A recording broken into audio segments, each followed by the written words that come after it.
and say, Mark, and this comes from Marco Isom. He says, James, what does leadership mean to you and how you lead those around you? So very broad. You can crush that in any direction you want or tilt it. Yeah. So go for it. Yeah. So like I said, I'm not a company officer. I'm just a knuckle dragger right in the back of the squad. But I think leadership is, we kind of talked about like our seniority system and something that you kind of get thrust into and you kind of have to grow into. But leadership's just motivating those around you, and then using your experience to kind of guide the ship. With any, I'm sure everybody who's tuning into the scrap or anyone who will catch this later has had things within their department they see that you're like, hey, we could maybe do something different, or there's other options out there. That's one of the beautiful things about social media, and Corley, like what you do is like you expose so many people to people from FDNY and everywhere under the sun, that you get to see all these different things. Oh yeah, the fire service is definitely shrinking. It's one of the best times to be into the job, without a doubt. Yeah, it's crazy, and like we're totally getting away from everything being so isolated. And like many years, you wouldn't know what's really happening with the neighboring department or two departments over. And now it's you can, someone will send you their engine company operation manual or their search company. I can have Clackamas's search company manual and know exactly what they're doing. What is your favorite fire service tradition? I don't know if it's technically a tradition, but I love the cooking and eating together. That's something that's like, I don't know. There's nothing better for me than, eating together at the firehouse and then sitting at the table for 2 hours talking afterwards. Or I don't know. I just love how it brings people together. That sit down together fellowship bond over breaking bread. Go ahead. There's so much other tradition stuff that ties into it too. You think about just like the discussion at dinner or the meal, and then the discussion after. And it's like there's like the mentorship parts, and there's the debriefing incidents, and there's like all these different things that come as all part of that. That's during the meal prep, there's someone chopping veggies and someone doing this, and the cook who's telling people what to do, and people. That's one of the reasons why. And I don't want to tirade, but you got me going. Is I hate when they remove the day room from being next to the kitchen where it's all together. Yeah. And they build these firehouses where the kitchen is off by itself and then it's separated from everything else. Yeah. And you have to actively go in there to hang out with the cook. Yeah. And it just attacks that tradition, not subconsciously, like systemically. The structure of the building attacks that tradition.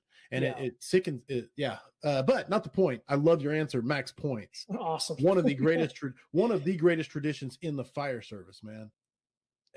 Fit to fight fire. John Spear says cooking and eating together is one of the strongest ways to address mental health. It cultivates we are all in this together mindset.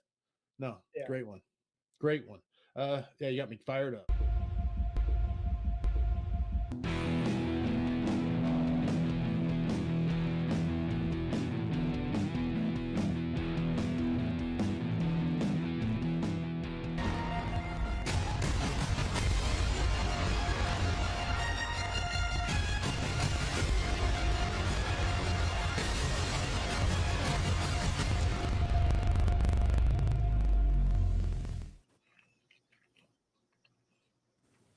Corley Moore, Firehouse Vigilance. It is weekly scrap number 208.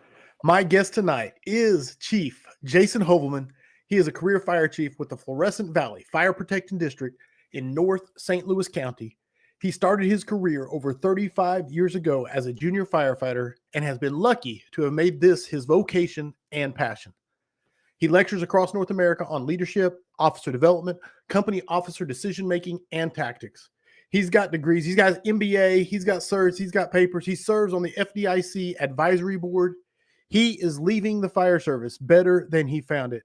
Chief Hoevelmann, it is absolutely my honor to have you back on the scrap for episode number 208. Welcome, my brother. Thank you so much, and thanks for the introduction. It's an honor to be here again. I'm really excited to talk with you tonight. Excited to have you back. You were one of the OGs. Like, I think we were talking about it before. You're like the 23rd guest, I think. So very, very early on in the scrap. Yeah. You've blown this thing up since then, man. It's been fun to watch. It has garnered a lot of support. I'm lucky person. Anything I missed in the intro? Anything you would like to add?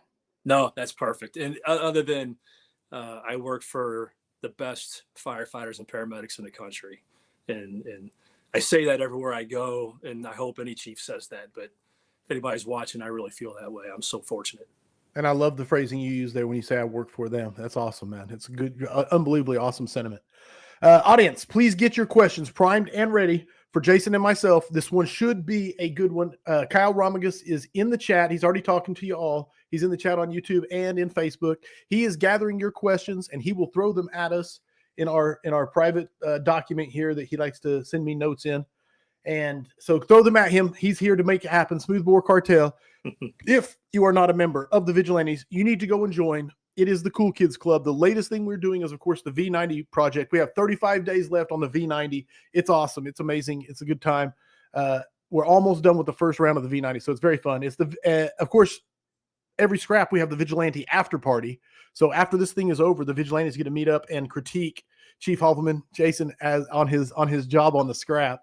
And also just today, in fact, because Kyle Romagus got me, it was the 12th forum. We're going to have a private forum, where we're going to come in. Kyle Romagus is going to be the guest, and we're going to discuss whatever he wants to discuss. And he assigned them homework today. He just assigned them homework, and so we posted it. So it's going to be a good time with a Q&A with him. So all that being said, if you want to be a part of it, go to firehousevigilance.com. It's amazing. So that gets it done. On to the sponsors, Key Hose, the hose experts. Check them out online at keyhose.com and follow them on Facebook. Affordable Drill Tower. It is firefighter owned and operated. The only thing that you cannot do in an affordable drill tower is live fire.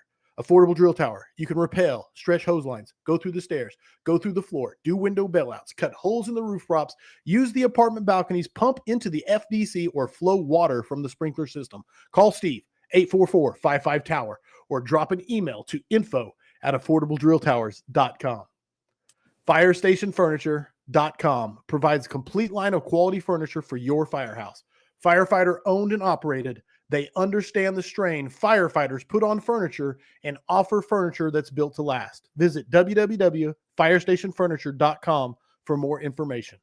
So there you go. Bills are paid. It's time for us to get after it. Everybody's logging in. They're still logging in. I can hear Jason getting switched. Yes, getting switched from the truck. There we go. Sounds good on faith. That will do. All right. Everybody's logging in. All right, Chief. Are you ready? Let's do it. First question out the gate, coming from me. And then the audience, please throw questions at us. Can you share a pivotal moment from your 35-year career journey that strongly influenced your approach to leadership in the fire service? I can. There's two that come to mind. One as a volunteer and one as a career firefighter. First, a volunteer. The rural county that I grew up in and volunteered in all my life until just a few years ago had a chief named Bill Homick. And he retired as, I forget, almost 40 years as a fire chief of a volunteer fire company in Washington, Missouri. Phenomenal volunteer fire department, as professional as you can ever imagine. But he was always on the forefront in our region of officer development and training. And what always struck me about him, and I was much younger than Bill, God bless him, but the way he held himself and talked to people, and that the way he always would approach a junior firefighter that had questions or was nervous or doing something for the first time, always stuck with me. How he dealt with people with who he didn't know or wasn't as familiar with, but he was always moving forward. And I think back to about 7 years ago in engine house training, we were doing a hose ops class at his department, and he was a chief, and all hands on, extending lines up the stairs, down the stairs, big lines, little lines. And he got on the hose. He was moving line. He wasn't doing it all day, but he was out there moving line. And that just was something that always stuck with me. And so he had an impact. Those two moments, one as a career teaching and the other as a volunteer, have always really stuck with me, and been a guide in certain respects to some of my philosophies. Just, just mentor, just a mentorship. Just huge mentor, and always remembered you once he met you. Oh wow, I would, yeah. You know, I don't know how people do that. I'm not good at that, but he always remembered you. He would remember things that you wouldn't remember. Just always invested in whoever he was in front of. I've always wanted to be one of those people that could recall names. That, you know, and where I met you last. I've always, like, Chief Halton, Bobby Halton, had that amazing gift to be able to pull it up like someone he met 2 years before for 15 minutes, and it was unreal. And then dial the number from memory, probably. Yeah, no doubt. I've definitely been spoiled by the cell phone without it. That's ruined it. All right. Sounds good on both. Okay, people are saying it sounds good. Sounds good. I love mentorship, and plus leading by example, just the leading by example, which in turn lets you know to lead by example. Yeah. Leadership, your Mhm. wheelhouse. You know, no exceptions leadership. The new company officer leadership in a dynamic field like firefighting requires adaptability. How do you navigate the balance between traditional leadership principles and the evolving demands of the fire service? I think by and large, you have to be willing to depart from those traditional leadership methods, because it's been more apparent to me over the last several years, but especially as a chief, is that, you know, you talk about autocratic and democratic and all these different traits, servant leadership even. You can do that to a fault. It needs to be more transformational. It needs to be more flexible. It needs to be more adaptable, not only to the people that you're working for and that you're part of a team with, but also to situations. It's no different than a fire ground. You pull up, you can have an SOG written that's perfect. But that one time, something's just a little bit different. You got to have license for your officers and your members to go, this isn't going to work right now. We need to pivot and do this. So I think the challenge for leaders in the future, in the dynamic range that they need to have, is to identify when to make those adjustments and not to be afraid to do it, and to depart from what's comfortable. And a lot of times what that really means is asking for help, and leaning on people that probably maybe have an answer that you don't, or know a little more than you don't. And so I think that transformational type of leadership, I think, is, and it's getting talked about a lot more. It's in the books. Servant leadership had a place on the shelf for so long, and it's really important. But you can do that to a fault sometimes. Oh yeah. And so I think being able to adapt and change quickly, but methodically and calculated to adapt to whatever's around you is going to be the key. And I think it's going to happen. It's going to be required for these and up and coming and aspiring officers. They're going to have to do it faster and faster and faster and faster, just because the nature of our job keeps changing. Whether we like it or not, we're getting piled on with stuff, just like it's always been. Communities are looking to us for so many different things today than they've ever did in the past, that aren't even necessarily, you know, crisis type objectives, but no one else can do it. And so our leaders are going to have to find themselves making those pivots, I think, quicker, with more decisiveness. And we have to, as current leaders, more veteran people in the fire service, we need to allow them to develop that. And that only happens through mistakes and giving away some authority to let them do those things. Oh, I love that, giving away that authority, which is such a key concept. I'm going to now you're a fire chief. You are the chief. You are the man. You know what I'm saying? And I don't have a lot of chiefs on the scrap, just by the nature of the position. It's not, I don't know the right way to say it exactly. There's not a lot of them that are just plugged in. And so it's I hope you take that as a compliment and an honor. I do. And, you know, I'm the chief of the department, but I don't run the department. And I tell people that all the time. You know, I don't run it. I mean, I'm ultimately responsible for it, and there's things I do, but my members run it, and they have parameters and benchmarks, but the members run the department. Right on. I love that mindset. And Smoothbore Cartel said it's not ... sexy. No, it's not at all. Right. It's not what people think it is. Jim Miller said, get Chief Hoevelmann in front of your company officers ASAP. Get his class there. David Woodward said, my friend, have a great scrap, Jason. So I wanted to throw that out there. Have you discovered, because I want to dig into it a little bit, a way, like, because you talk about dynamic leadership, transformational leadership, and then of course being able to apply the one that is needed when it's needed. Have you found a way to empower people to do that, or have you found? Basically, I'm looking for tips, tricks, hacks, anything along those lines. And I know we don't have 8 hours to go into the entire class, but Yeah. broad strokes.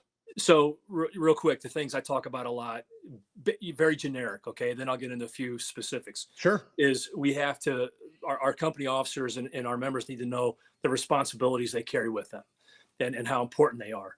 You know, Chief Thompson has talked about this, but when we bring up new candidates, I gotta be honest with you, we tell the family we may put them in harm's way, and that they have a responsibility. But the one thing I don't really do is I don't tell them, hey, you're going to be a great leader right away, because it's a lot of pressure. So our company officers are charged with developing those people. But your perspective is going to change through your career. And there's very few of us that when we started had the same ideas, thoughts, opinions now 20 years, 25 years later, because our careers matured, hopefully. Not right.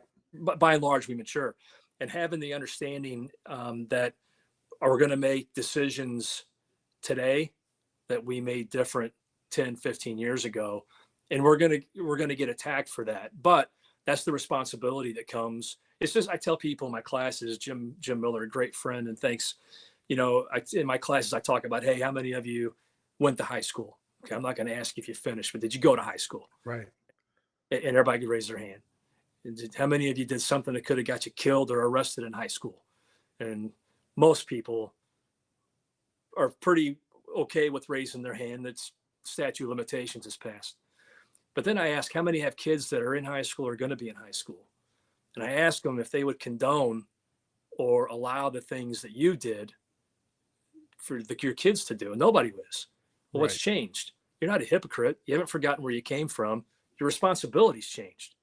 And so you have to give people license to change their minds from what they had 10, 15 years ago, and then that's okay. Right? That perspective has to be there, and that responsibility from a and there's got to be loyalty to the job and to the department and to the community. You can't go out and bash your department and tear it up, because all that does is it tells the organization, the community, how bad it is. But a few specific things that I think help with dynamic leadership. And I think one of those things is give your people the benefit of the doubt until they prove you wrong. Nice. Don't write a bunch of policies and create a stranglehold on what they can and can't do without permission because of what might happen. There are some very few small exceptions to that. But generally speaking, I can remember when COVID broke and we were breaking down what our travel all these things were going to be. And we just kind of came to a conclusion that, listen, until somebody screws it up, we're going to trust them to do it the right way. Our social media and our cameras and different things people may or may not have, until they mess it up, give them the latitude to do what they want. And the second part of that is don't solve everybody's problems when they bring them to you, not right away anyway. Ask some follow-up questions. Ask them what they're wanting, what's the outcome you're looking for, and then ask them why they came to see you. Do they want a question, or do they want help solving that on their own? And more times than not, all they want is some confidence and some validation that you believe in them and that they're valued, and then they solve those problems on their own. And those are the people that are going to make those dynamic leaders down the road. And you have to also be willing sometimes to accept failures that are low risk failures without consequences other than learning. Not everything should be punitive. If people know they're going to get taken to the woodshed because they made a bad decision, you're never going to develop those dynamic leaders. You've got to give them some license that allows them to fail without being a failure, as I think General McChrystal said in a speech one time. And so those are just some finer points on how do you get this out of people? And the big thing is, again, it goes back to giving them autonomy within established parameters and guidelines of what those expectations are. Our mission everything at our place, our people do a wonderful job guided by our mission statement. And it's something that the brand new employee can recite the day he walks in the door. We take care of people. And that's it. That's what our focus is. And however they can accomplish that, they get to do it. You know, all of our officers have credit cards. They're responsible. I don't have to worry about that. They're driving $1 million apparatus and in charge of a $5 million engine house. And I'm worried about a $500 credit card. I mean, come on. Dude, brother, hold on. I'm just writing down. I'm not even taking notes. I'm writing down sound bites. That's all I'm doing. 1 second. I got to write that 19 minutes at 19 minutes. If you did nothing but listen to the last 4-minute little shortcuts or hacks or what, I don't even want to give that feels like it does a disservice to him. Advice from Chief Hoevelmann right there, that last little 5 minutes. If that's all you get out of this show, man. Carpe Fuego said it. Amanda Miller said it. Preach with like 4 E's. Jim Miller said, damn straight. So good. This is gold. Again from Amanda Miller. Man, absolutely. Okay. First question coming at you from the audience, actually from Kyle Romagus. Chief, when you took the job as chief, were there any issues improving operational tactics at the organization? If so, what were they and how did the department overcome them? Yeah, there were. And honestly, a couple of them were identified on my shift when I was a battalion chief. Oh, wow. Okay. We had a couple fires that water supply was an issue. Getting water on the fire was too slow. And quite frankly, organizationally, we needed to make a few changes, but those things came directly from fires that I was the incident commander of. And I took that really personally. And so the first year, we really kind of nailed down, okay, here's what we're going to focus on in training. I met with the training guys and I said, here's my vision of this year, that we get the basics done and that we're really good at them, because as good as, my shift was struggling after watching some video and listening to audio. Your water supply, we got to be good at it. Getting the line, having benchmarks, getting water on the fire as soon as possible, which means you have to create your benchmarks for your department. So how fast do you get water on a fire with a 2.5 or a Blintz nozzle? How fast do you get to the front door pulling that line after the air brake? All those things were put in place along with SCBA. And those 3 things basically were all we trained on for that whole first year. There were complaining. There were people that didn't like it. They felt like we did that stuff okay. You ever see that AT&T commercial? The doctor comes in and, hey, just got reinstated, you nervous? Yeah, me too. That can't be us, right? So right. We worked really hard at that water supply, getting water on the fire as quickly as possible, getting into the front door as quickly as possible. And then SCBA is always on the table. And then this past year, we put a real focus on VES and alternate search things. We've trained on it. And actually in November of 2018, our ambulance crew VES the house and made a save. Nice. So I've got video of it. So this happened to be a news chopper overhead that day, and got it on camera. But our people are good. But sometimes you just have to refocus and you have to find ways to refine and push that envelope to get better. Right. With success, as you well know, can breed some complacency. It can breed some satisfaction. And we have to be able to get past that and say, hey, we're good, but we're never going to be good enough. Fire service, whether it's leadership, whether it's tactics, whether it's anything, it's like law and medicine. It's a practice. Right. Everything we do is perishable. And if we don't continue to practice, and law is a practice because laws change. Medicine is a practice because medicine changes. The fire service is a practice because it changes. Our hazards change. The time we have to mitigate those hazards change. The equipment changes. Technology changes. Our craft is a practice, and we have to continue to practice over and over again. And that means the basic things. I don't know, but I would bet, and everybody knows who Lionel Messi is now because he's in the United States. But I guarantee you that guy takes, 6-yard shots for an hour and then 18-yard shots for an hour over and over, even though he's the best player in the world. And we have to kind of have that mindset. And as a chief, my job is not to necessarily implement that. My job is to remind and refocus and to follow up and allow our people to build those systems to get that done. I love it, man. I had to write down another timestamp on practices. It's a great problem to have, is just writing down timestamp after timestamp. Beautiful thing. I love the mantra, proud and happy. Like, I'm proud and happy of my battalion, but I'm never satisfied with where we're at. Yeah. Right. And I want them to understand that I'm proud of you. I'm happy with you, but we're going to keep pushing to figure out, how can we get better? How can we get a little better? How can we turn the corner? Absolutely, man. Thank you for the question, Kyle. And another one coming at you from Craig Blake. He said, Chief, what are the key personality traits that you are looking for in your future officers, and how do you let those people know what you see? Well, so a couple of things. We just restarted kind of a leadership development thing in our department this spring. But in my office, I've got a whiteboard that sits across from my desk, and anybody that comes in, and my door is always open.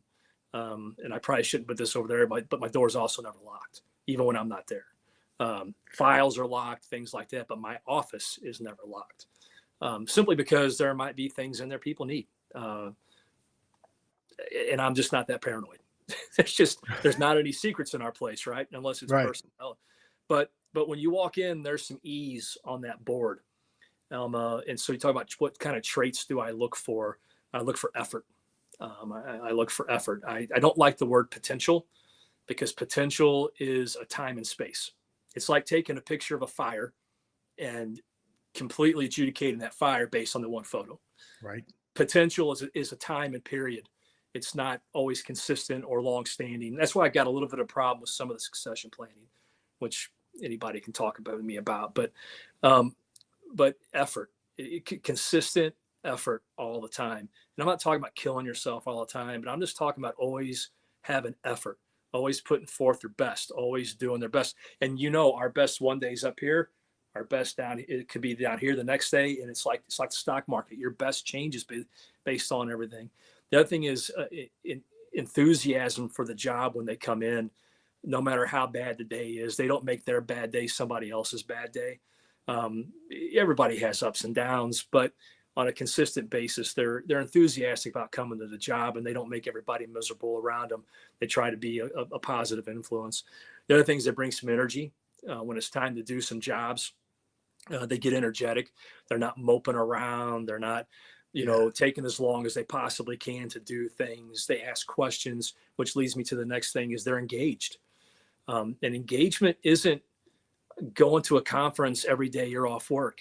Engagement is asking intuitive, productive questions about why we do this. Why do we have to do that? Well, hey, I took a class. Why aren't we doing this? Or can we try this? That engagement. Hey, I read an article. Hey, I met Corley Moore. He was talking about this and the 9Ls.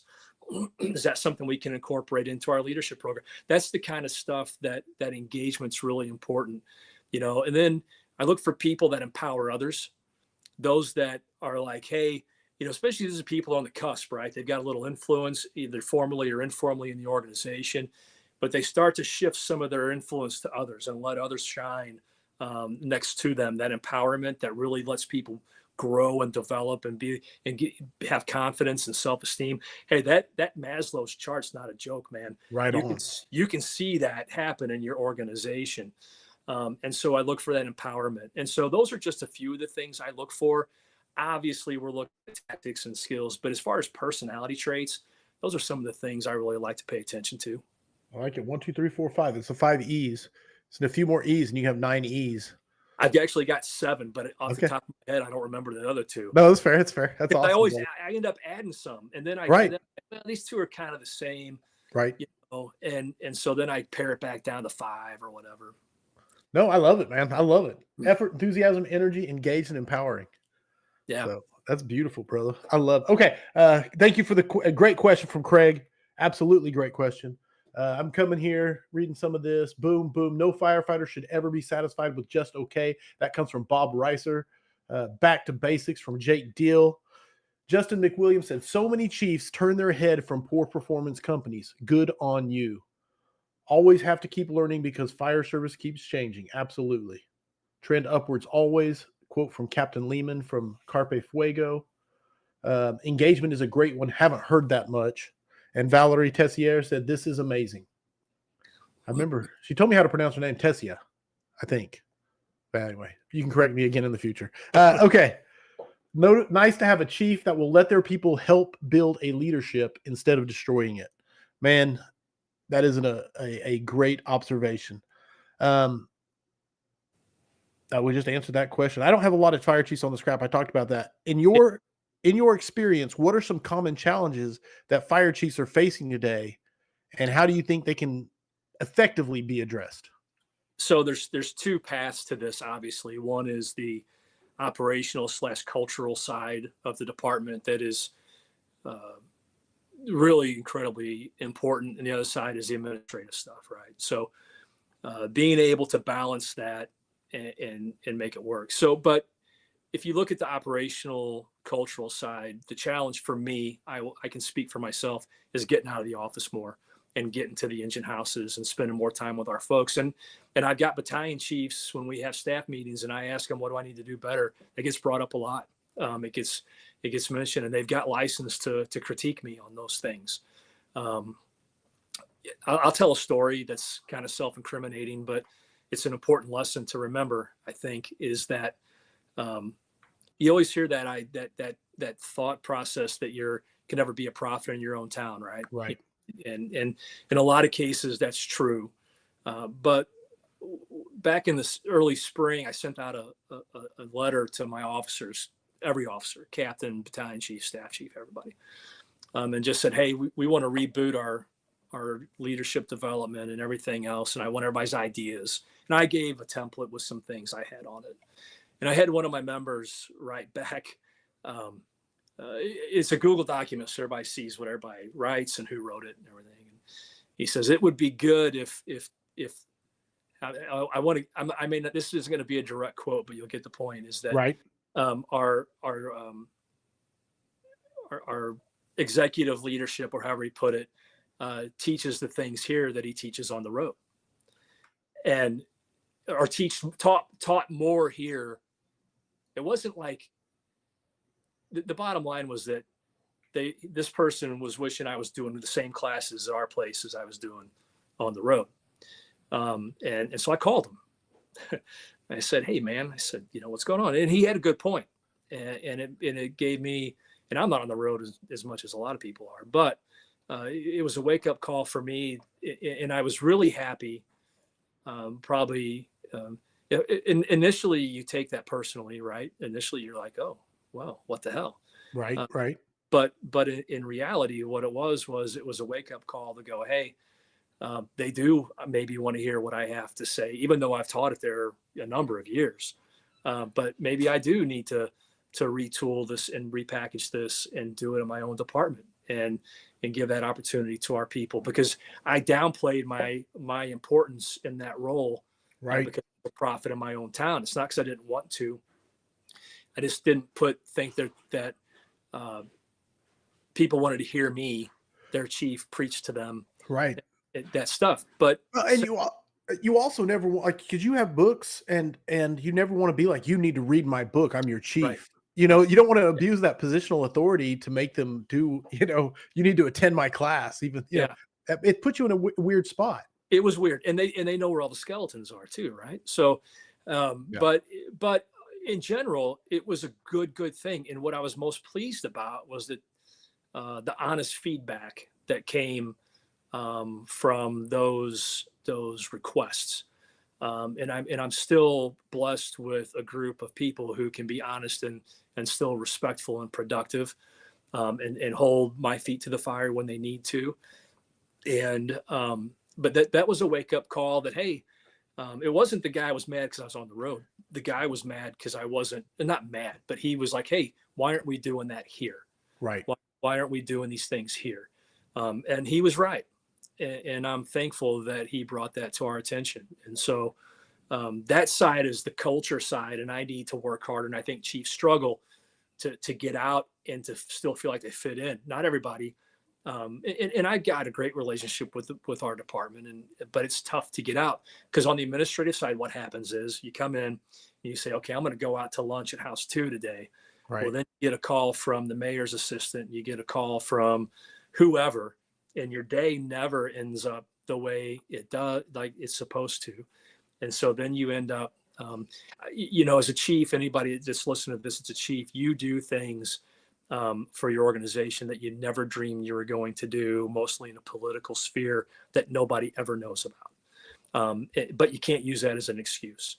And so I think that's the thing. So what's been good for me though is I've got phenomenal officers and members who all I have to do is kind of push out an agenda or push out some expectations or our mission, and they do it.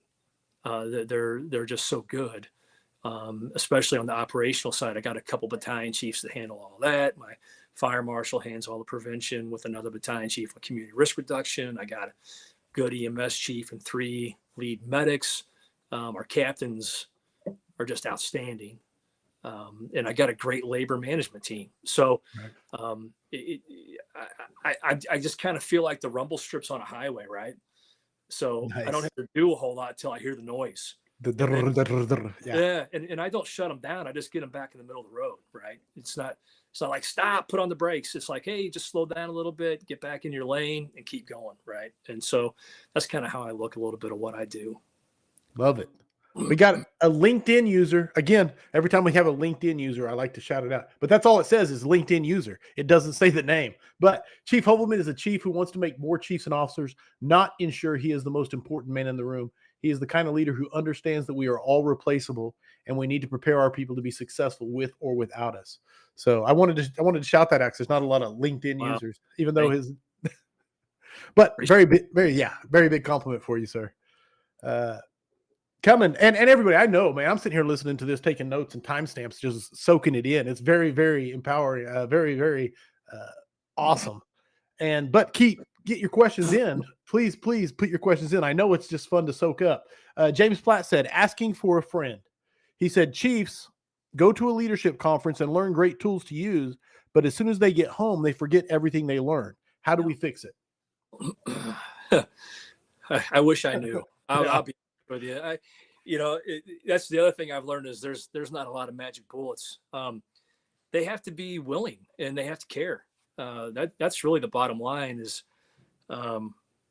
you have to go to these conferences and you have to be willing to, or whatever you're learning and being able to apply it. But I think one of the keys too is, and I've tried to do some implementation and not brought in enough collaboration on the front end, which slows it all down. So I think that's key. Collaborating with people in your organization that are eager and want to help on a project or that you can trust. But as far as going and learning these lessons and not coming back and using them, to me, it's just laziness. It does take effort. It takes work. It takes pain and sacrifice because it's not everything's be popular and not everything's going to work. You have to be willing to try things, and then you have to be willing to go, okay, that didn't work, and you shut it down and you do something different. And it doesn't mean you're a bad chief, and it doesn't mean anything else. It just means some things work, some things don't. And if you don't throw it at the wall, it's not going to matter. But I think more importantly is if you bring those lessons back and you meet with your staff and your labor management, if you have it, and those key players in your organization, you go, here's what I want to do. Here's what was suggested. How do we do it here? And it's probably not going to be verbatim from what you brought back, but the intent and outcome is going to be very similar, and it's going to be easier to get buy-in, and it's probably going to be more productive for your organization. And I think those are some keys. Love it, man. Coming back and just saying, this is what I would like to, just speaking the intent into existence. Yeah, exactly. Almost creates the accountability for it at that point. Yeah, I really like bringing in groups of people and going, how do we do this? How do we get this done? We're working on a peer support team right now, and we put a small committee together, a very small committee, who's putting it together. And I had one of the members come in with a issue through the process, and she's like, well, the committee thinks this. And I said, well, then that's what we're going to do. Well, we just didn't know if you'd have. I said, listen, I'm not going to take that authority from your committee. Wow. And it's going to damage the organization. But if your committee's telling me this is what we're going to do, that's what we're going to do.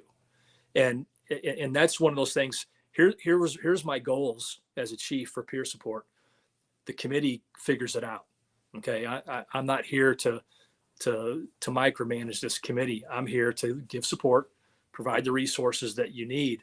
But if the committee decides this, I'm not going against that unless it's damaging, unless it's sure. But, and that was a good lesson for both of us. It was like, you have to learn to let that authority go. I've learned the more authority you can give away appropriately, the more you get in return. The more things you get back organizationally and through your members, and we've witnessed that in our organization easily. We've got people making decisions all day long without asking permission appropriately. Right. No, I'm with you. Brother, you are preaching my language. I'd like to sit here and love absorbing it. Let me ask you this, because it's a question that popped into my head as you were talking about specifically committees, and you said small committee. And have you noticed, because you're a chief, and I'm sure you evaluate people constantly, subconsciously and consciously, because it's your job, but the doers, you identify doers within your organization. How do you keep from overloading the doers? You know what I'm saying? Just overloading, and because of their competence and their ability to get things done, just keep asking more and more of them. Does that make sense what I'm asking? It does, 100%. So in terms of the committee, like this one in particular, it was a joint committee with labor and staff. So right. Whoever wanted to be on it was on it. So, and then then if there's problems down the road, we deal with it later, but we don't have to typically. But as far as the doers overdoing, we try to get them. I've had conversations with some of these folks about, hey, what can you give up? What can you give up to someone who you trust? And you start that delegation chain, right? So it's like, hey, you've got all these projects, you're doing a great job, and I'm not asking you to get rid of them, but who's somebody that you can maybe task this with? Right. My shop steward and I just did this. Him more than I, with a regional program here in the St. Louis area, getting some ambassadors for an organization called Backstoppers. And he didn't pick two of the doers as far as pick two people who want to do, who want to get involved. And so sometimes you have to just, hey, give it a shot, or ask the doers, what can you levy down to somebody else to help you get this done? Sometimes you just don't ask them to do it. You just like, I'll find someone else. And then they get offended. Hey, why didn't I get to do that? Right. No, that's the problem with the doers that want more on their plate. No, and absolutely. And their own competence can actually come to it. Has anyone ever felt, this comes from Valerie Tessier, has anyone felt challenged by your form of dynamic leadership? And if so, have they come around since? And how were you able to encourage them to do so? That's a good question. I'm not really sure. All I can say is that in any organization, you've got people that like you and some that don't. And that's just what it is. And some people will never come around. I can tell you that I think overall, I have witnessed more positivity from that transformational type of leadership at all levels in our organization, not just mine, to where people have turned around the right direction as opposed to being so resistant that they never changed. That doesn't mean that, let's just put it in this kind of perspective. Let's say I've got an officer who's at a 6 on a 1 to 10 scale, right? Right. And we use this, we give them more authority, and we give them the projects that they really like, and we let them do things they're interested in, and we give them a lot of autonomy in the decision-making. But they don't like me personally, or they don't like their battalion chief. That person may only ever get to an 8, but it's better than a 6. Right. So that's kind of how I look at it. I may have someone who attitude-wise is a 3, but because we give them a pet project, or we don't micromanage or get real nitpicky with stuff, maybe they get to a 6. Right. Or go to war with them and try to crush them. Right. And nobody wins there. Right. Nobody wins in that. And so I think that's kind of the experiences I've had is that, number one, when you talk about transformational leadership, it's got to be genuine. You can't be too over the top, and you can't be changing all the time just to be changing. That's where that awareness, that's number one, self-awareness is critically important of what your capabilities are and what you're able to do and the influence you have. I'll be the first to tell you right now on the show, as a fire chief, I'm not the most influential or respected person in my organization. I would say that my fire marshal Cliff Robinson is. It's just the dynamic. It's just what it is. And so understanding that sometimes he goes to bat for what we need to get done with certain people. To me, that's a transformational leadership tactic, is understanding who you have in places. My shop steward takes in my shift reps saw a whole lot of problems every single day that none of us ever hear about. So from my perspective, my shop steward knows what's serious enough to have to come up the chain. So if I don't hear about it, I don't need to know about it. It just gets fixed. And I trust our people to be able to do those things on a daily basis. And they do phenomenal work. And so I think, as far as experiencing transformational leadership in a negative way, generally not. Not that it's not a challenge sometimes. Not everybody accepts it for what it is, but generally speaking, I think our organization would say that it's been beneficial. It's awesome. I love it, man. I love it.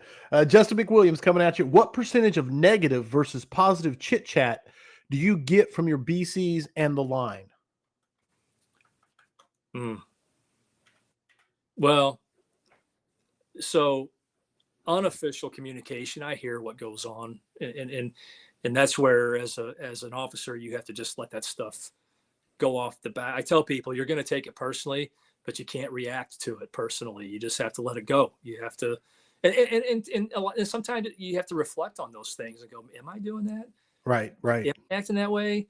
Is that a problem? Because sometimes it's kind of like where there's smoke, there's fire. It might not be a complete, fully involved structure fire, but maybe a little fire needs to get put out or something like that. But there's a time and place for my officers to come down and be able to complain or vent. It's not in front of their people. We've made that very clear, but they can come down in a private setting or in an officers meeting, but the rule is it doesn't leave that way. Right. And so that now everybody's human. And so people are going to complain off and on, as long as it's not detrimental to the integrity of the crew, and it doesn't establish disloyalty and disrespect for the organization, and it doesn't hamper initiatives and implementation of objectives. Dude, I love it, man. Great answers, great questions. Josh Everett, he's currently enrolled in the BC class. He said he had 7 people enrolled in the officer class. What drove you to develop those online classes? What is your vision for them, and how is the group interaction during them? Yeah, so I developed them because when I was working to move up, I found a lack of the kind of training I wanted at that level. There's a lot more of it today than there was. That program's been around for quite a while. I change it and I add to it and stuff over, every year and stuff. Right. But there was just a lack of that. I took Fire Officer 1, Fire Officer 2, and I've taken other certification classes that have a place. They serve a role, and they're an important cog of a much larger wheel. But there were so many gray areas that were left out. There were so many omissions of what the day-to-day stuff really is like, and things to challenge you. And he can tell you, I use a lot of outside resources that aren't fire service related. I use a lot of Harvard Business Review, TED Talks, different articles and books that relate to what we do, but it makes you take a different perspective and apply it to our field. And so I do that a lot. And so I started out with the development one, which is like the more administrative personnel side. And then I developed an ops one. And so that's how those were born. As far as the future of them are probably going to stay pretty much the same, mostly because I've been told by hundreds of people and officers that they're economic for their people to take and to hang on to and use. So I won't be upgrading like the the format or make it real complicated because it costs a lot of money. Sure. Excuse me. So that part will stay the same, but I'll always be interjecting new content as it relates to the job through other mediums and through our own mediums. As far as class interaction, that is completely dependent upon the class. I've had classes that chat and comment the whole class, and I've had classes that have done none. And it's not a hard deadline type of class, and it's not you get a completion certificate. It's not pro board or IFSAC, nor was it ever meant to be, nor will it ever be. That's not what the intention of it was. So, because I've had people tell me, well, my department won't let me take it because it's not accredited, and that's fine. Right. I mean, that's cool. I mean, I get it, but that's not what it was designed for. Right. So I enjoy doing them. It's uncanny, you know. Everybody in this country is dealing with the same stuff. I mean, it's like going on the road. The responses are very similar, but unique to their organization, and it's very fulfilling for me to be able to read and be trusted with their comments and the things that they put forward. And it's an honor for me to do them. No, that's awesome. And we had guys go from my department pretty early on in the officer one. I think it was about 5 years ago. I'm guesstimating. Yeah. Or it might have been a little, but yes, absolutely great feedback on them. Preston, what was I going to say to you? Oh, Chief Unicorn over here. That's what Valerie said. Chief Unicorn over here. So very, very good compliments coming at you, man. That one, absolutely, man. He is one of the absolute best fire chiefs in the country. And I don't say that lightly from the ones I have met. And the philosophy tonight is just phenomenal. Preston Lyon says, gee, I love this question. I want to see where yeah. How can you send a message in the right way? Because I really like that part of this, in the right way, to a fire chief that the department has a neglected culture. How can you send that from the command staff, or has a neglected culture from the command staff? That's tough and tricky. There's not an easy path to that, but here's what I'll offer is sometimes when you can have a candid conversation about, you know, hey, where have we been as an organization? Where are we now? And where do we want to go? Can be a catalyst for a conversation of, okay, everybody in the room, what were three things, or what were the things that you envisioned you would do when you got promoted to your current position? What were the dreams and aspirations that you had when you got into this position? What was your mindset? What were you excited about? why did you take that position? Right. And I did this with my people. I made them write down three things. And then I asked them, I said, how much of your time is being dedicated and fulfilled to accomplishing these three things? Because when you write those kinds of things down, it's kind of like, oh crap. And I've had those reflective moments. And so that might be an opportunity for him to say, hey, Chief, been around here a while, here's, what you, and it's got to be a collective thing. So it's not targeted at the chief. So everybody has to participate in that, but it might give him or her a little bit of an awareness that says, hey, yeah, man, I kind of forgot, what was so exciting. I kind of forgot why I really wanted that position. I forgot that, I wanted to get this accomplished, or I wanted to do that, or it was way harder than I anticipated. And then maybe you can offer some assistance, or you can say, man, I've had the same thing happen to me. You've got to get on the same plane, and you can't look down on those, because everybody's got their own struggles. But as far as culture goes, the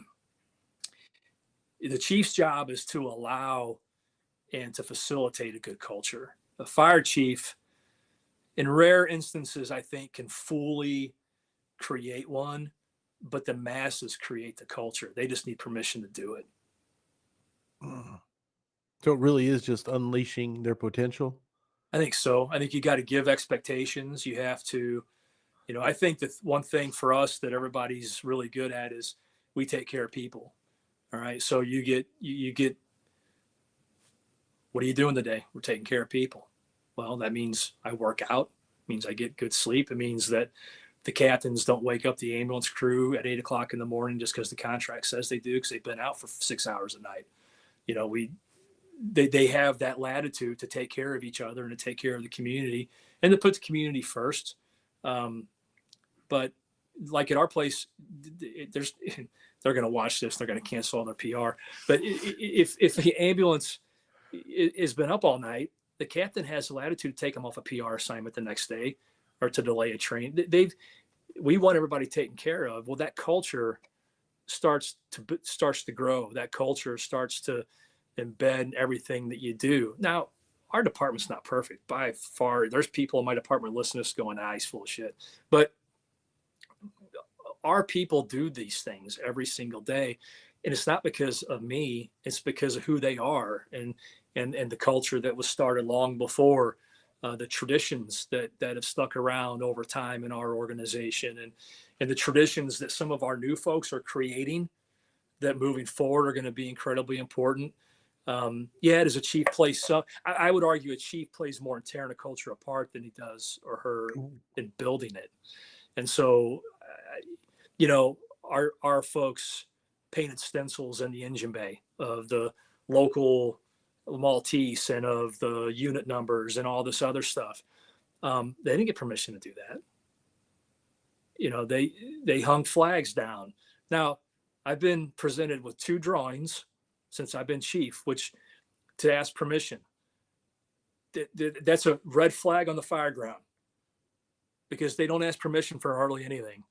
So you knew it was kind of controversial, right? So they didn't get to do it. So because they don't have to. They've got each engine house has a $2,500 pride and ownership budget, and they can pretty much spend it on anything they want related to the engine house and crew cohesiveness and culture and identification of who they are and different things like that every year.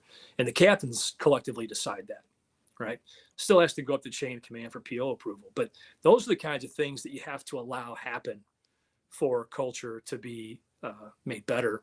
And, the culture's got to be something that facilitates pride. It facilitates ownership. It facilitates our purpose, our mission, our identity. All of those things are important that have to be presented and identified in those cultures. Wow. The next question is, have you ever thought about becoming chief anywhere else? No.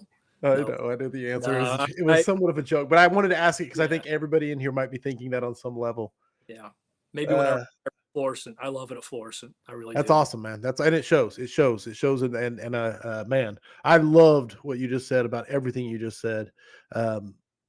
Especially as I travel and I hear so many stories of chiefs where you can't even, you can't hang a picture in the fire station without getting, in trouble, or why didn't you ask permission to do that? You know what I'm saying? And it's just the like you said, you can't have culture without pride. Loved it.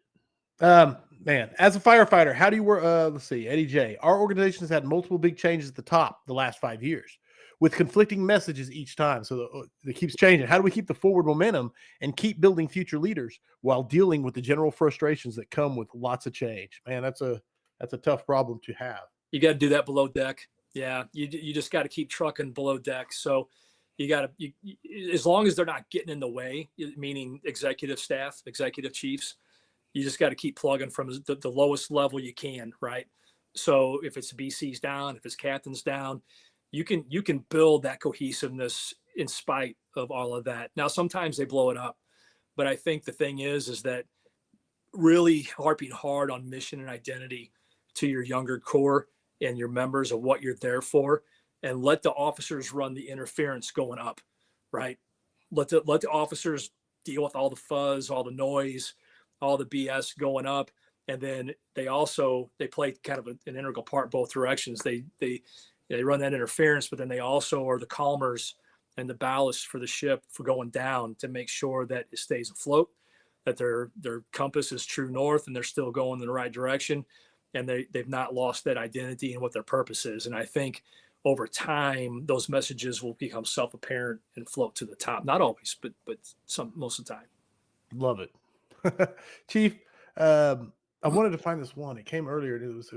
I missed the question. A firefighter's own worst enemy. It's from Jim Miller, and he's referencing something I think that comes from. Obviously, you know what he's talking about. Yeah. Okay. Yeah, I wanted to hear that because it didn't.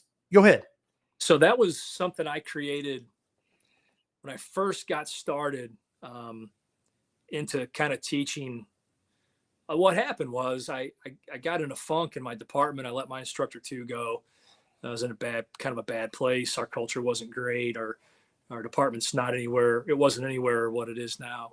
And then I got a boot in my ass and had to redevelop my instructor 2 to get it again. And I built this class called A Firefighter's Own Worst Enemy, based on a lot of observations and personal struggles and things I'd seen. Well, that was the first class I took to FDIC. That was the first time I taught at FDIC, was that class. Okay.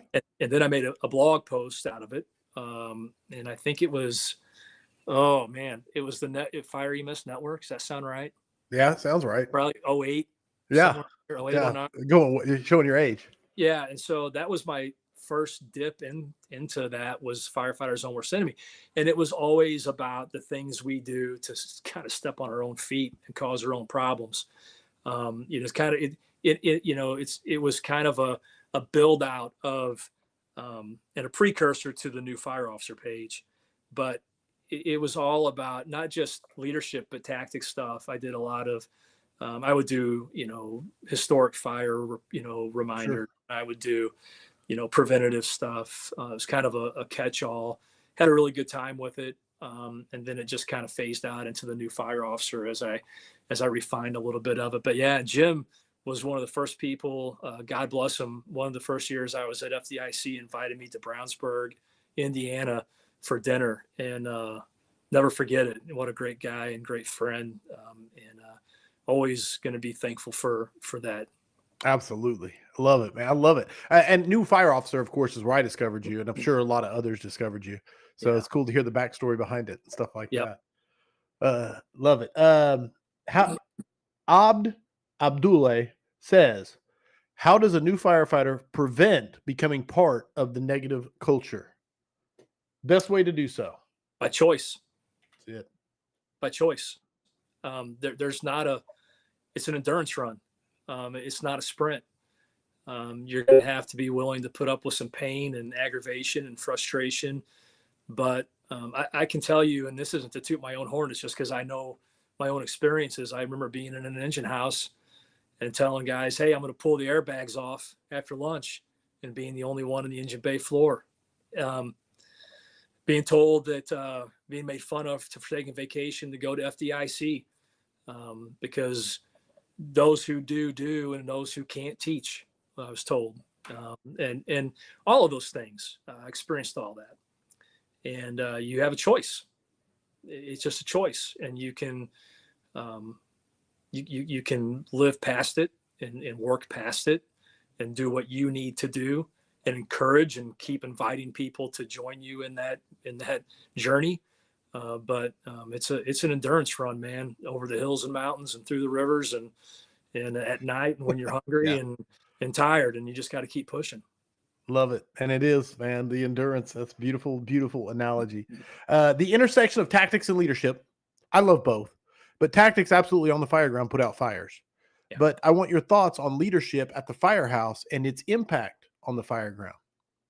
Yeah, I think it's critical. For a long time, I was told that you've all heard it. Well, he's good on the fire ground, but he's a pain in the ass in the engine house. Well, it does bleed over, because what ends up happening is the preparation isn't there.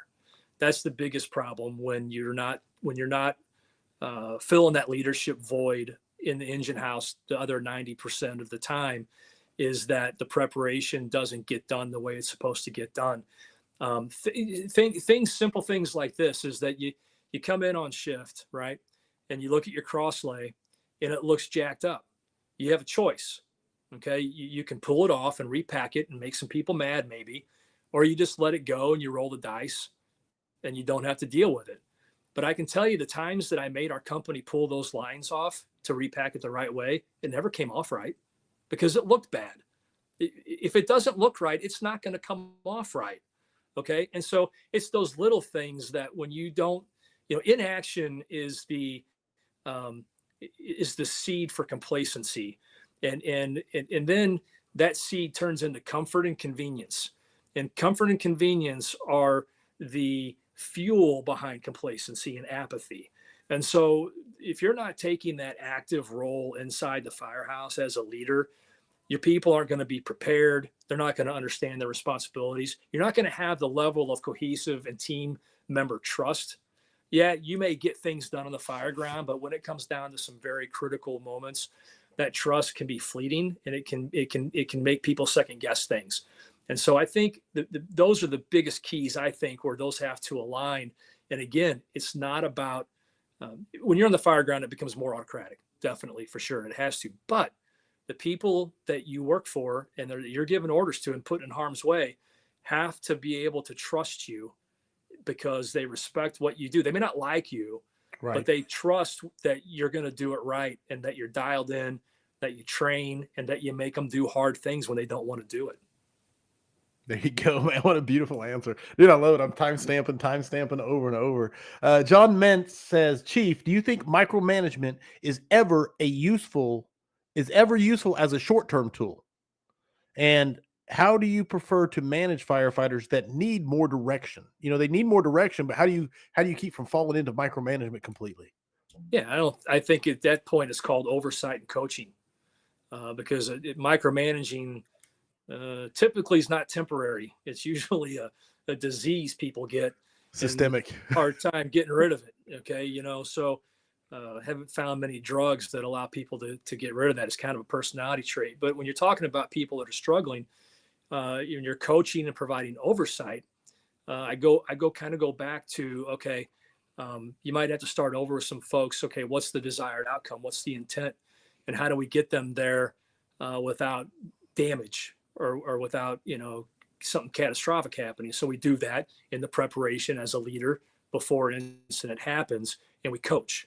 And we say, okay, we take little chunks. You eat the elephant one bite at a time. Yes. You start addressing these foundational issues or their problems. The most important thing you can do is tell them, listen, you're not the only person that has struggled with this.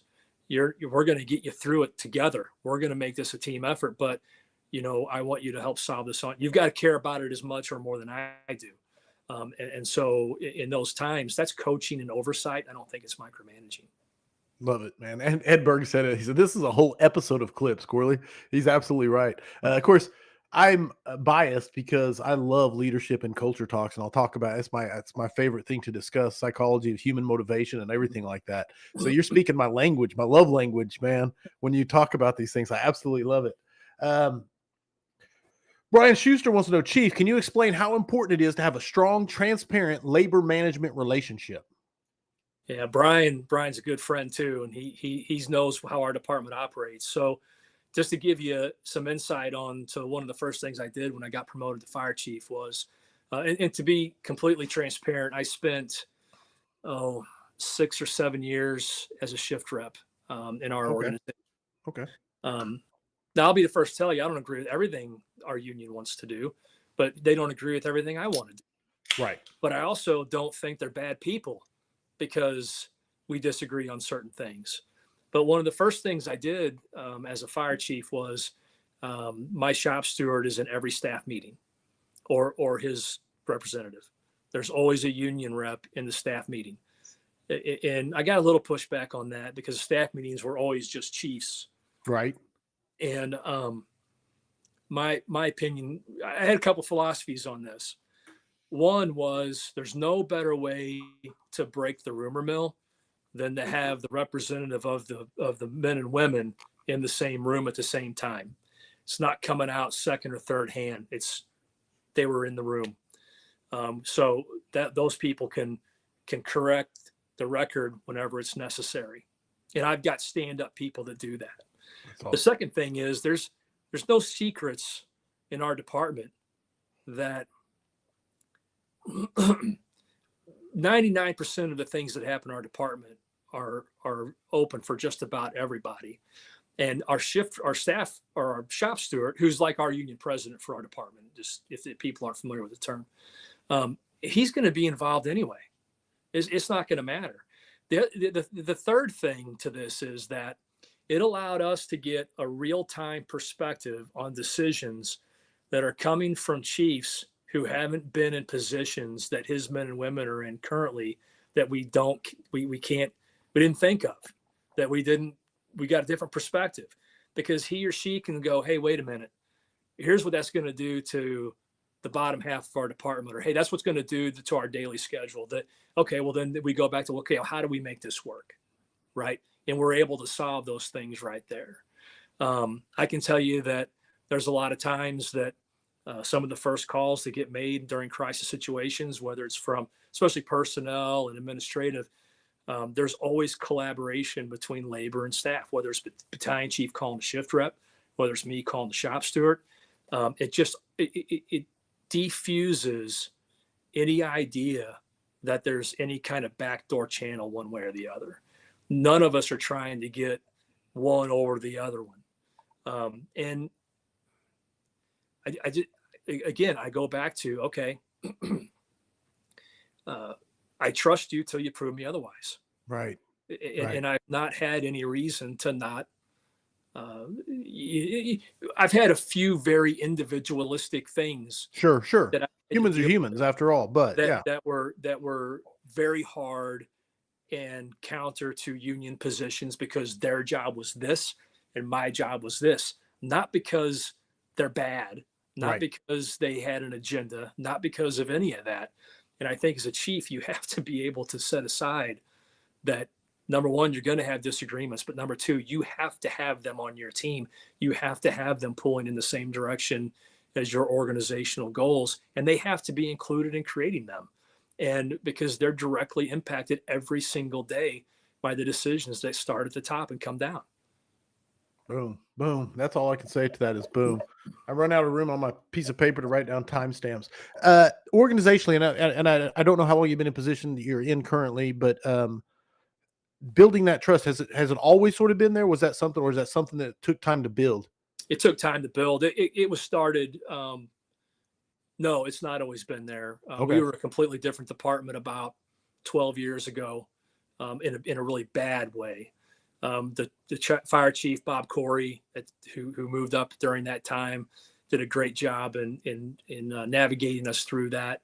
After that, Scott Supple was the chief before me, who really put his foot on the gas with a lot of these things that we're doing now. A lot of the stuff I'm doing was already kind of put in place, and I'm just kind of facilitating it and adding to the stew a few more ingredients, right? And so those two chiefs really started to set the bar for creating the environment we have today, along with some prior deputy and battalion chiefs who were forward-thinking, right? That didn't maybe get to see the fruits of their labor while they were there, but we're realizing them now. And so I'm excited for when I retire, the people that are going to slide into the positions that some of our senior level people are in. Nice. No, I love the fact that you say that too. Daniel Flathers wants to know, what's your thought on when the culture, what do you do when the culture promotes accreditation or certification rather than education experience? Where do you fall on certification versus experience, basically? I think, so a couple things about accreditation. I'll start there. Accreditation, you have to know where you live. To some cities and some communities, that is a really big deal politically. That is really important to those areas. My department, I've been asked about doing accreditation. There's a time and place for it. I don't think our department right now has the. It would take too much away from our core mission, I think. Okay.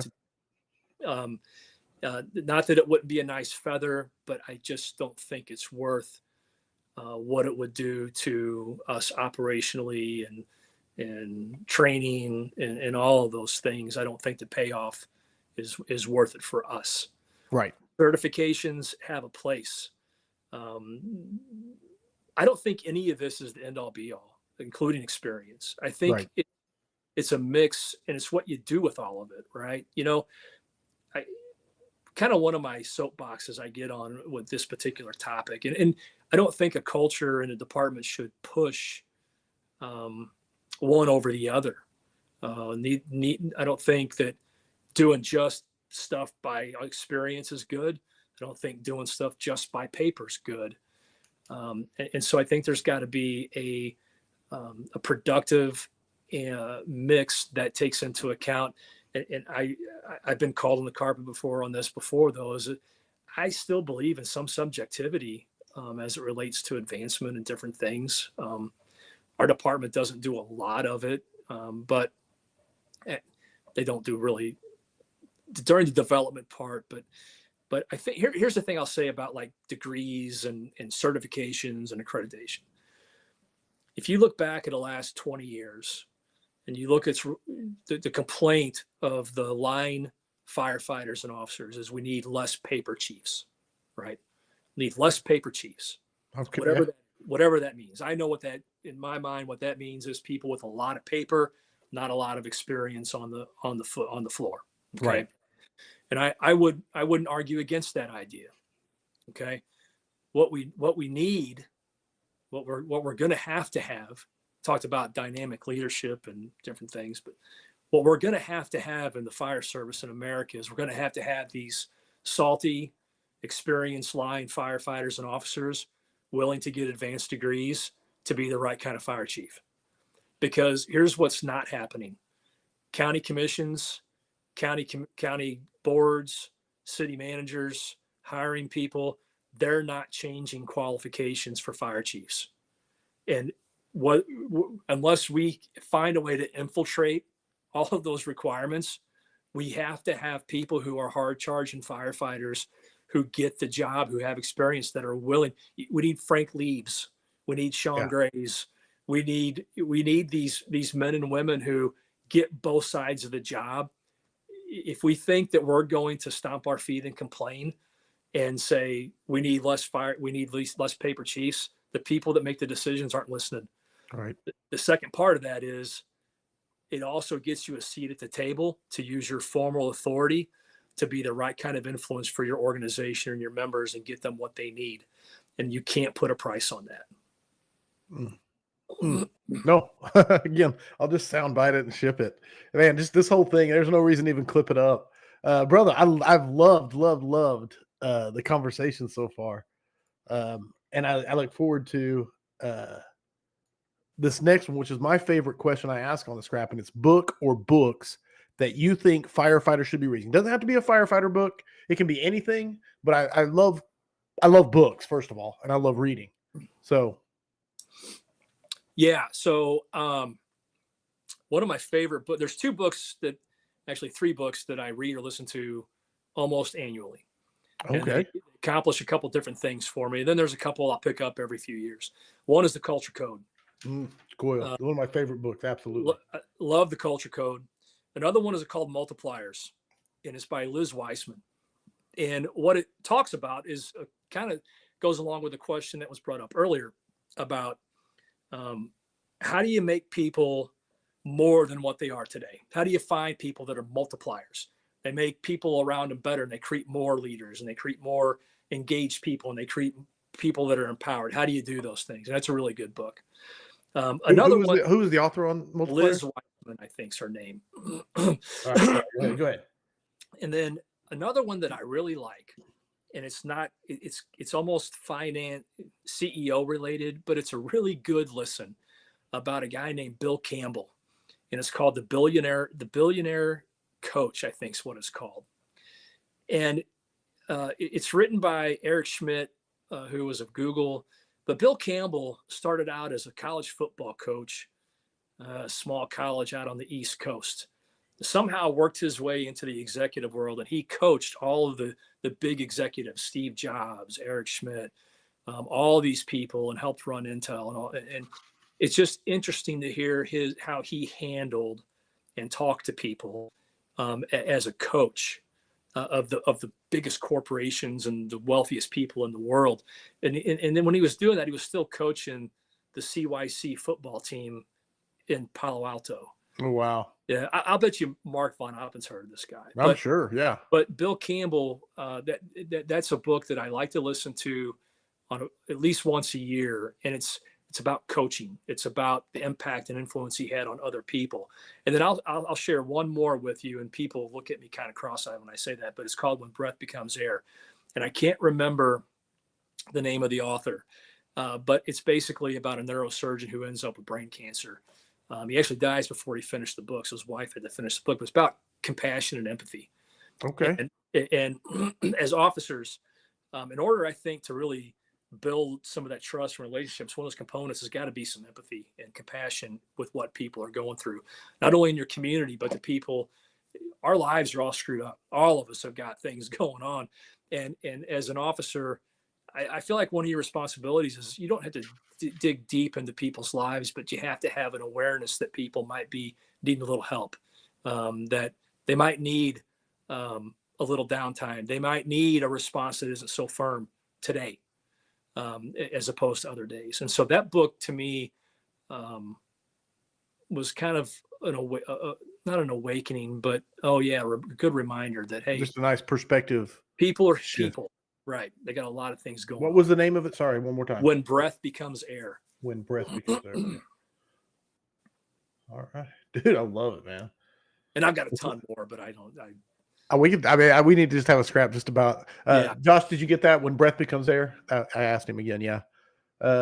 His comment. No, I love, like, when you lead off with Daniel Coyle and the Culture Code, which is, like I said, one of my all-time favorites. So now I'm instantly peaked on the rest, of course, some of which I have not heard of. Some I've heard of Multipliers. I think it's on my list. Yeah, that's great. Love it. All right. So that brings us to one of my favorite parts of the evening, and that is what is now called the 5 Questions for Firefighters 3.0, the 5Q3. It's the third iteration of the 5 Questions for Firefighters.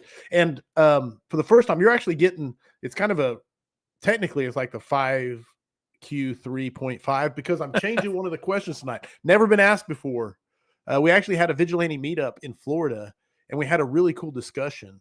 And I actually liked the discussion that was sparked from it so much. I really wasn't happy with the old question number 2, because it was just getting the same answer over and over. So, like, almost too easy to answer. Yeah. So long story short, you get a brand new question number 2 tonight. No one's ever heard it before. So you're going to be the first one to ever answer it. All right. That being said, are you ready for the 5 Questions for Firefighters version 3.0? Let's do it. The questions, of course, have no correct answer. It's completely your opinion. The points are arbitrary. They're passed out by me with the help of the studio audience. So with all that being said, here we go. Question 1. What is the skill that has carried you through your fire service career? I think it's 2 things. I want persistency and consistency. Ooh. Yeah, not just keep pushing. I was told by a board of director one time that as long as that person was there, I'd never get promoted in an interview. Nice. And you said, I was pissed. And, right. But I go back to, I like to run. I like doing trail runs and stuff, but persistency and consistency. If you can do those 2 things with intent, with purpose and understanding the mission, I think you're going to be good. I think those things have served me well. Love it, man. I love basically grit, man. Just stick to itiveness, persistency, consistency, all one. I absolutely love it. And I think that with that, I don't think there's many challenges you can't overcome or haven't used to overcome. So not only do you say it, but I believe that you've lived it. And so max points coming out the gate on number 1. Number 2, the brand new question. I've never asked this question before, so give me a minute to frame it correctly. It's Jobtown. Plain and simple. It's Jobtown. It's time. You're en route and responding. Think of the scene from Backdraft when the driver slams the cassette. If you know cassettes, some of the people may not, but I know me and Jason do. He slams that cassette into that tape deck, and it starts playing a song. What song are you playing en route? So the song in Backdraft, that's Heat Wave, I think. I believe you're right. Heat Wave. Yeah. I like a lot of the old music. And I'm a big Elvis fan. Always been a big Elvis fan since I was a little kid.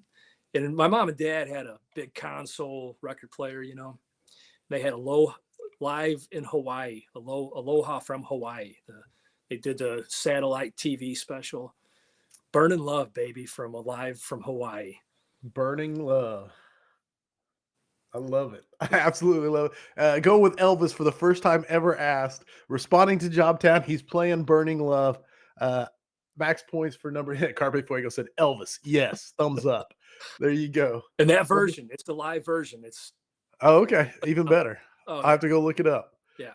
Max points. In fact, that may be something we have to do in the future. Is you have to perform a rendition of it.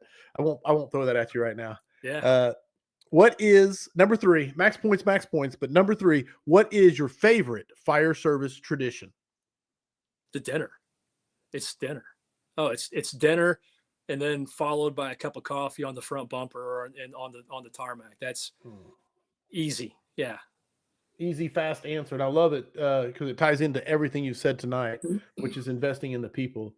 So you don't even have to explain that when you say dinner and front bumper, because that really is all about the relationships. Oh, it's the best. Yeah. No, without a doubt, man. You can solve all the problems in the world at those two places. They do every evening.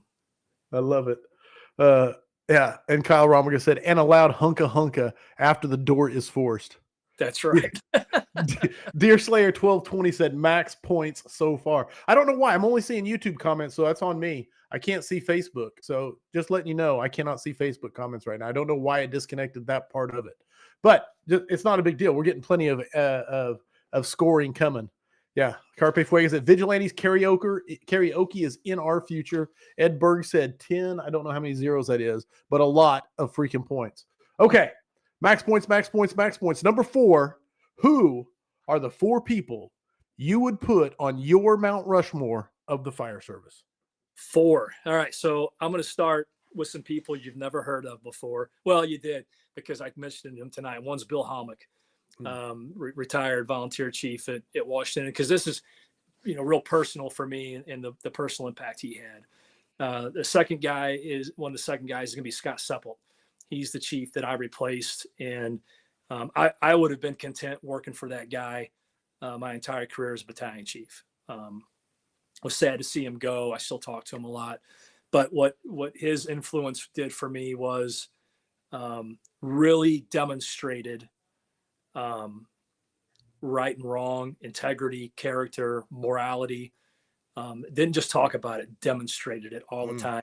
And just was so genuine and cared about people. I mean, literally, I remember having decisions, not operational decisions, but some administrative and kind of weird decisions that I would go, what would Chief Seppelt do? And that's what I would do. Right. Because I respected the guy so much. Love it. Third guy is Bill Guston. And not because I know him from afar. I've gotten to know him personally over the years, and he's been an incredibly gracious and kind guy to me. But more importantly, he has been a personal confidant, checking in on me, checking in on my family, talk to him on a fairly regular basis. And the second part of Bill is I'm hard pressed to talk about a guy that has as much in-depth knowledge on a broad scale of the fire service as Bill does. And his passion is just unmatched. And I almost did not promote to battalion chief because I wanted to be Bill Guston. Oh, wow. Oh, wow. I was that close to wanting to just ride it all out as a captain. And Bill's the one that kind of talked me out of it. So, and then the final guy, I think, is my cousin Tom Henson.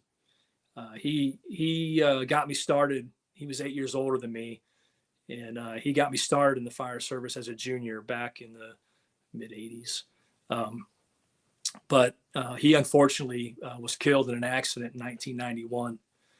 And but without his example and without him kind of not pushing me, but allowing me to be a part of his life at a really early age and taking me to the firehouse, introducing me to the people, getting me indoctrinated with that smell of that old musty firehouse and the noises and the smell of gas and all that stuff and rolling hose.